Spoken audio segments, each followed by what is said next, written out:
Everyone, আসসালামু আলাইকুম। আজকে আপনাদের সাথে শেয়ার করব একদম নরম তুলতুলে রুটি। সকালের নাস্তাতে এরকম নরম তুলতুলে রুটি কার না খেতে ভালো লাগে বলেন তো? রুটিটা খেতে এতটাই মজা, এক নিমিষে শেষ হয়ে যায়। আর রুটির সাথে যদি গরুর মাংস থাকে তাহলে তো আর কোনো কথাই নেই। রুটি বানানোর জন্য প্রথমে নিয়েছি 1.5 কাপ আটা, আর দিয়ে দেব সামান্য পরিমাণে লবণ। এখন দিয়ে দেব 2 চামচ চিনি, আর দিয়ে দেব 1 টিস্পুন গুঁড়া দুধ। এখানে গুঁড়া দুধ আর চিনিটা দেওয়ার কারণে কিন্তু রুটির টেস্টটা দ্বিগুণ বেড়ে যায়। আর দিয়ে দেব 1 টিস্পুন ড্রাই ইস্ট। এখন শুকনো উপকরণগুলো ভালোভাবে মিশিয়ে নেব। মিশানো হয়ে গেলে এখন দিয়ে দেব লিকুইড দুধ। আমি এখানে দুধটাকে কুসুম গরম করে তারপর দুধটা দিয়েছি। আপনারা চাইলে এখানে দুধের পরিবর্তে কুসুম গরম পানিও অ্যাড করতে পারেন। এখন একটা সফট ডো বানিয়ে নেব।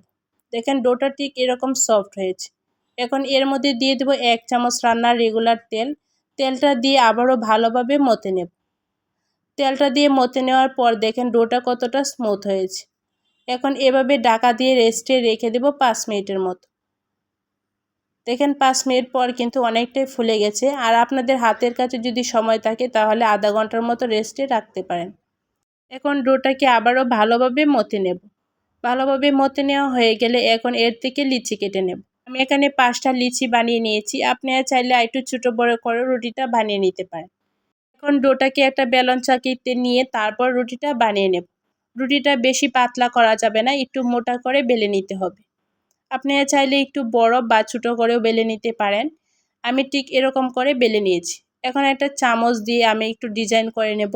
আপনারা চাইলে ছুরির সাহায্যে এভাবে ডিজাইনটা করে নিতে পারেন, অথবা ডিজাইনটা স্কিপ করতে পারেন। এখন মাঝখানে একটু গর্ত করে দিব, আর উপরে দিয়ে দেব সামান্য পরিমাণে সাদা তিল। তিলগুলো দেওয়া হয়ে গেলে হালকা একটু চেপে দেব, আর বাকি সবগুলো রুটি আমি একইভাবে বানিয়ে নেব। এখন আপনাদের সাথে রুটিগুলো বেজে শেয়ার করছি। চুলায় আগে থেকে তেল বসিয়ে রেখেছিলাম। তেলটা যখন হালকা গরম হয়ে এসেছে এই পর্যায়ে রুটিটা দিয়ে দিয়েছি। রুটিটা এক পাশে যখন ভাজা হয়ে যাবে তখন অন্য পাশে উল্টিয়ে পাল্টিয়ে ভেজে নিতে হবে।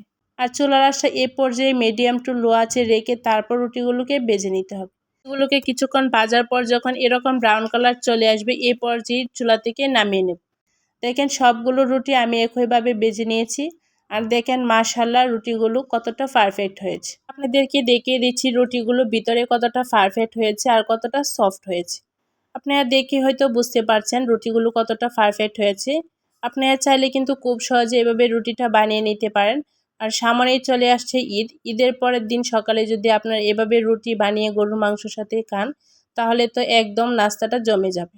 এরকম নরম তুলতুলে রুটি খেতে ছোট বড় সবাই খেতে খুব পছন্দ করে। আজকের রেসিপিটি আপনাদের কাছে কেমন লেগেছে কমেন্ট করে জানাতে ভুলবেন না।